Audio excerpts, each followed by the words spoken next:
Fight for the things you care about, but do it in a way that will lead others to join you. You're watching History Hound, and this is a blessing.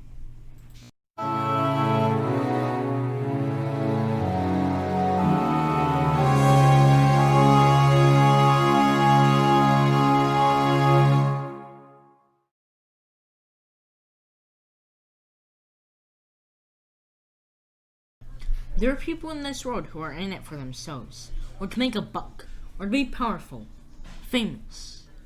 Not to be too cynical, but the world's full of them. Then there's people who stand for something.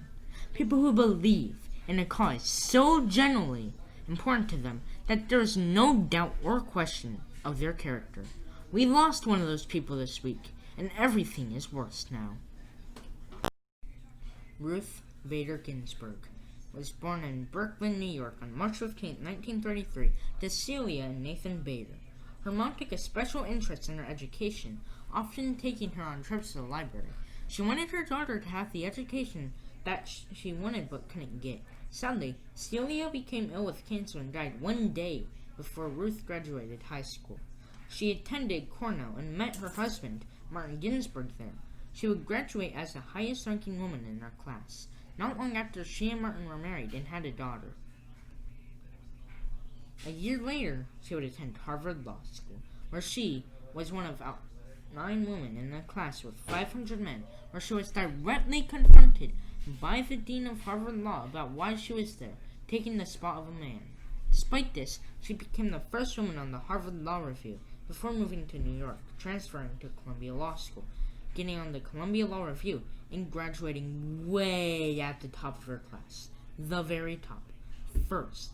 I'm saying she graduated first in her class at Columbia Law School. She could stop there unless her accomplishments would shatter what most of us could ever hope to attain. But we know the story doesn't end there. That was 1959.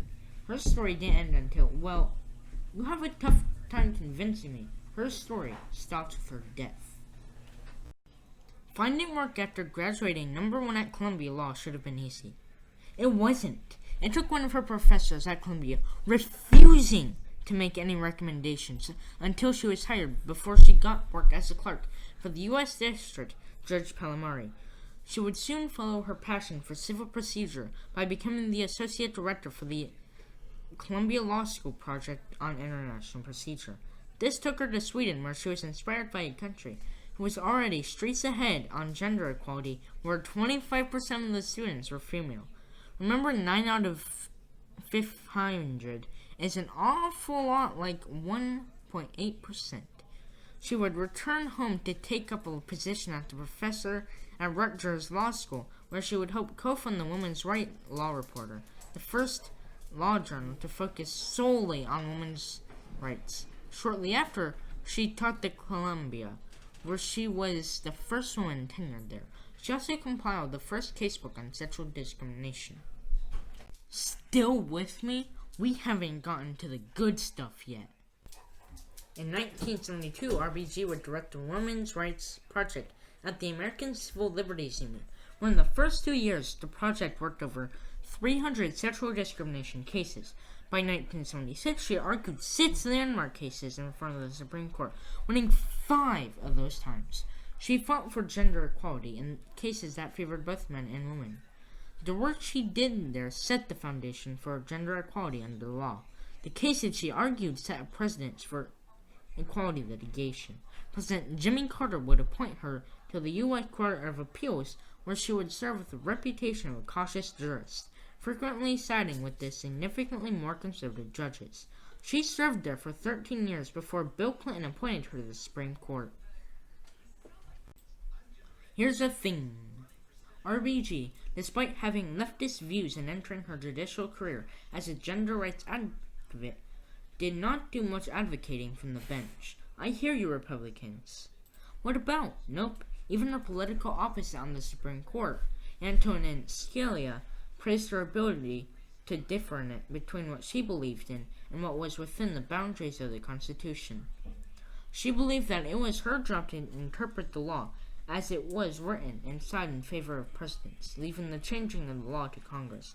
That being said, she would often offer guidance in cases where she found herself dissenting against what she believed in favor of what was constitutional. Notably, in the case of Ledbetter and Goodyear Tire, where an employee of Goodyear Tire sued because she was getting paid less than her equally qualified male counterparts. Now remember, this is something she faced in her career as the professor at Rutgers. The details of the case and the law, as written, forced RBG to dissent, finding in favor of Goodyear Tire.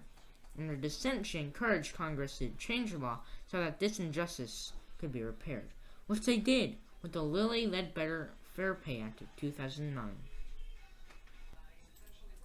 RBG believed in two things: gender equality and jurisprudence, a word that I had to look up and practice pronouncing dozens of times before filming this video.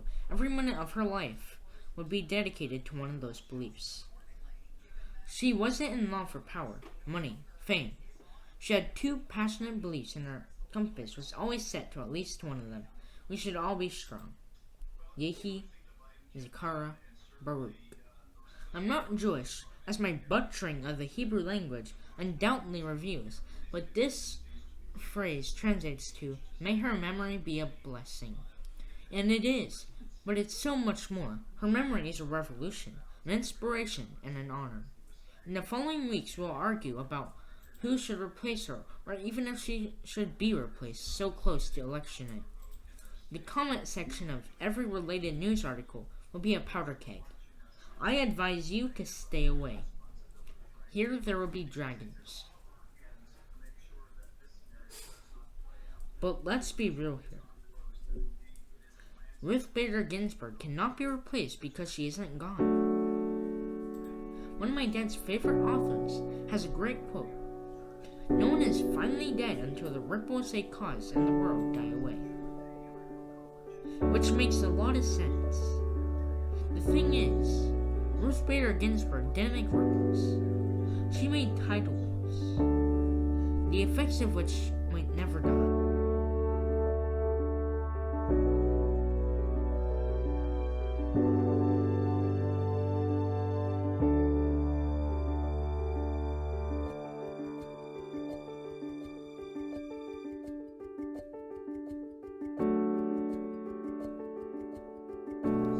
Now it's your turn. Go make some waves.